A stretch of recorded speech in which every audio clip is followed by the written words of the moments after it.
Welcome to Case Vault, where every case has a crack, a contradiction, a missed clue, a detail that should not be there. Today we're looking at the Golden State Killer.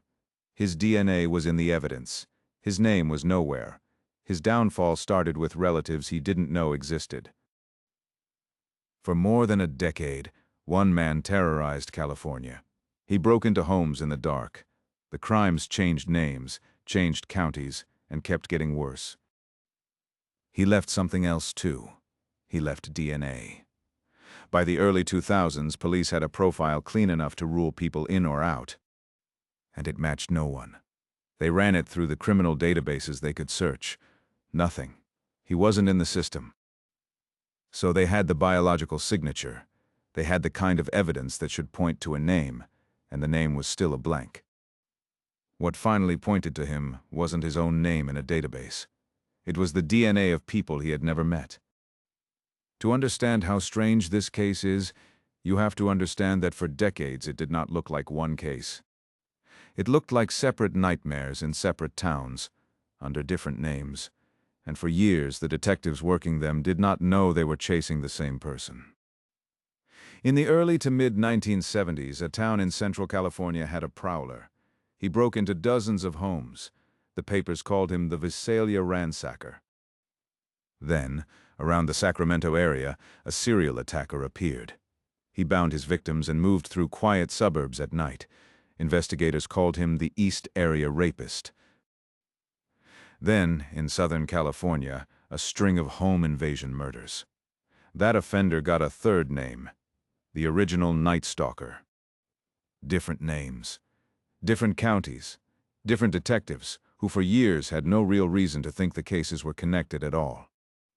Then, in 2001, DNA tied two of them together. The attacker in the north and the killer in the south were one person. One offender, active from roughly 1974 to 1986. Once you count it all as one man, the scale is hard to take in. At least 13 murders, roughly 50 rapes, more than 120 burglaries, and no name to put on any of it. Whole communities had lived in fear of him and then slowly moved on. The cases went cold, files went into boxes, decades passed. A writer named Michelle McNamara spent years chasing him in print. She gave him the name that stuck, the one most people know him by now, the Golden State Killer. So why did he stay hidden for so long, with his DNA sitting right there in an evidence locker the whole time? Part of it was how careful he was. He scouted homes before he hit them. He wore a mask. He cut phone lines before he went in. He moved between cities and counties, which kept the cases scattered. For years, the people hunting him in one place did not even know about the others. But the bigger reason is how DNA matching actually works. A crime scene profile only helps you if you have something to compare it against. A criminal DNA search only helps if the unknown profile has a match already inside the system. If the man isn't in there, you get back nothing. And he wasn't in there. He had no qualifying conviction on record. So the profile just sat, a flawless description of a man with no name. It's a strange kind of dead end. Police had everything that should identify a person and still couldn't point to a single human being.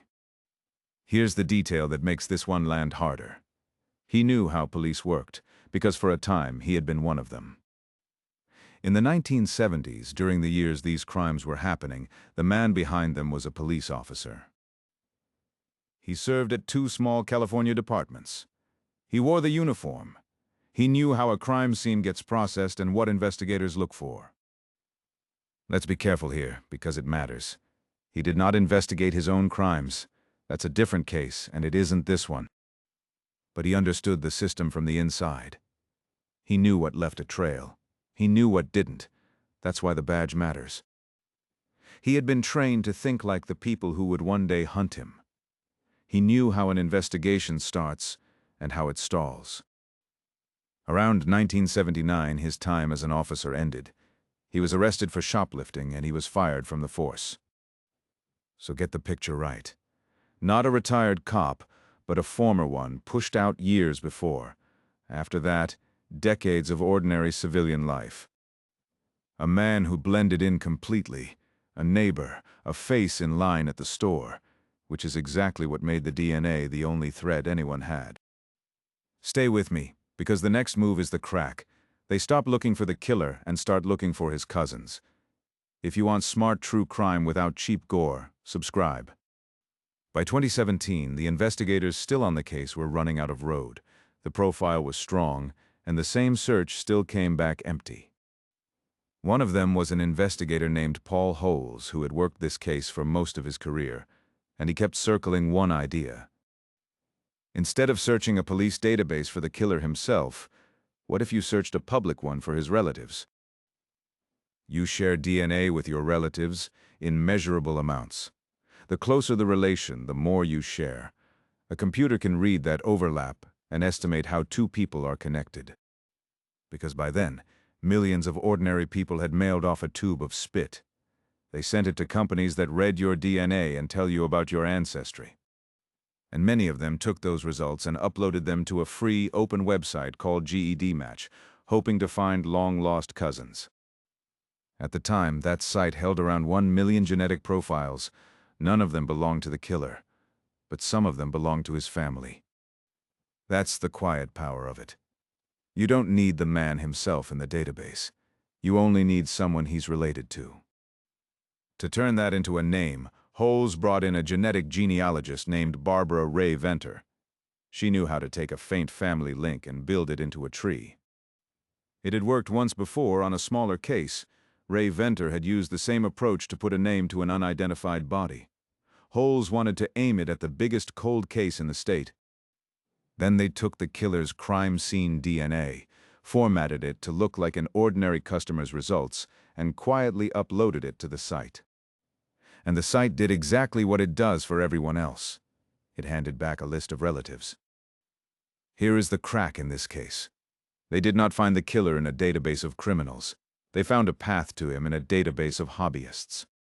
He had kept himself out of every official list that mattered, but he could not keep his cousins out of theirs. That was the door. And the matches weren't close. The strongest were around the level of third cousins, people whose families touched his several generations back. Think about how distant that is. A third cousin might be someone you have never heard of, tied to you through ancestors from well over a century ago. But that faint link was enough to start. Once you know two strangers share ancestors several generations back, you can map the family that grew out of that line. So they started at those distant cousins and worked the other direction, not up toward the past, but down the tree, toward the present, generation by generation. They found the shared ancestors first. Then they traced the descendants forward, building branch after branch from birth records, marriage records, census pages, and old obituaries. It grew into an enormous family tree, and almost all of it led nowhere near the killer. So they started pruning. They knew the killer was a man. They knew roughly how old he had to be, and they knew he had to be in California at the right times. Branch by branch, those filters cut the tree down. Wrong sex, wrong age, wrong place, gone, until the branches narrowed toward one family, and then toward one man. His name was Joseph James D'Angelo, a former police officer by then in his 70s, living a quiet life in a Sacramento suburb. The whole search took months of patient record pulling. No fingerprint, no confession, no tip line, just a tree of names, traced until it had only one place left to land. Sit with what that means. They didn't catch him because he slipped up. They caught him because distant relatives went looking for their own roots. But a family tree isn't proof. It pointed hard at D'Angelo. It still didn't put his DNA at a single crime scene. So now they needed the one thing they had never had, the killer's actual DNA, with a living name attached to it. They didn't ask him for it. They watched him, and they waited for him to throw it away. In the middle of April 2018, while his car sat parked in a lot, investigators swabbed the door handle. It carried skin cells. It carried his DNA. A few days later, they pulled a discarded tissue from a trash can outside his home. That gave them a second clean sample to test. They did not need him to confess or answer the door or give them a sample. He had simply left the evidence behind, the way anyone does. Both were compared against the profile they had carried for decades.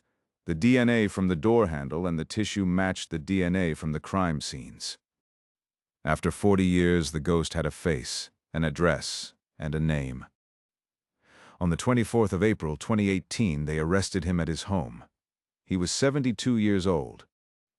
The man who had been a phantom for 2 generations was a 72-year-old in a quiet driveway. His neighbors had no idea who lived next door. For the survivors and the families, it was the first time the man behind it all had a name and a face. After decades of not knowing, there was finally someone to look at. In June of 2020, he pleaded guilty to 13 murders and 13 kidnappings. He also admitted scores of other crimes that were now too old to charge. The deal took the death penalty off the table. That August, he was sentenced to multiple consecutive terms of life without the possibility of parole. Michelle McNamara, the writer who hunted him for years, never saw it. She had died 2 years before the arrest. She once wrote a line to him, as if he might be reading. "You'll be silent forever, and I'll be gone in the dark." In the end, only half of that came true. This was the first high-profile case cracked this way, by what's now called investigative genetic genealogy. It did not stay the last. Within a couple of years, the same method had helped close dozens of other cold cases that everyone had long given up on. Killers who had been safe for 30 or 40 years suddenly weren't. The thing that protected them, having no record, no longer mattered if a cousin had a kit. But it opened a hard question, too. When you upload your own DNA, you also expose your relatives, people who never agreed to anything. One academic study estimated that a search like this could identify around 60% of white Americans. It could reach them through their relatives alone, even people who never tested. Most people had no idea their spit-in-a-tube hobby had become a tool for police. When they found out, a lot of them were uneasy about it. After the backlash, gedmatch changed its rules, requiring users to opt in before law enforcement could search their profiles. If you want cases where the final clue is stranger than the crime scene, subscribe. Case Vault is built for the cracks everyone else walks past. Step back and look at the whole thing. For 40 years, a man left DNA across California and stayed invisible. He knew procedure. He had worn a badge. He knew what to hide. He beat the criminal databases because he wasn't in them. For decades, that blank space did more for him than any disguise. And the thing he could not control was the family tree he was born into. He could protect his own trail. He could not protect every cousin's. While he erased himself from one map, another map was growing in public. Names, marriages, births, branches. No criminal file gave him up. A hobbyist family tree did, one distant branch at a time. A ghost for 2 generations, caught by relatives who were only trying to find where they came from. A killer who stayed out of every criminal database was caught by a family tree he never saw coming. That's the case. If you see things other people miss, hit subscribe. Case Vault drops a new one twice a week, and the next crack is sharper than this one.